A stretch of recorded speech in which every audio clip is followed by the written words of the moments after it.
अल्हम्दुलिल्लाह भाषानी cattle farm में हमारी कैटल की तैयार शुदा जानवर, और ये सिंपली हमारे क़ुरबानी के लिए, ये नॉट फॉर सेल है। तो सारे जानवर जो है ये क़ुरबानी के लिए,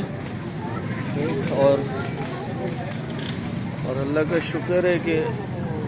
कराची की बड़ी क़ुरबानियों में एक हमारी क़ुरबानी भी होती है, कराची सिंध की। और सब आला नस्ल के जो जानवर हैं हम खुद इसे तैयार करते हैं, और उसमें मोस्ट ऑफ जो होते हैं वो हम कुर्बानी कर रहे होते हैं, और इसके अलावा उसको सेल भी कर रहे होते हैं। औरंगीटॉन की सबसे बड़ी कुर्बानी अल्हम्दुलिल्लाह करने का एजाज़ भी हमेशा से भाषानी फैमिली को रहा है, और अल्लाह का करम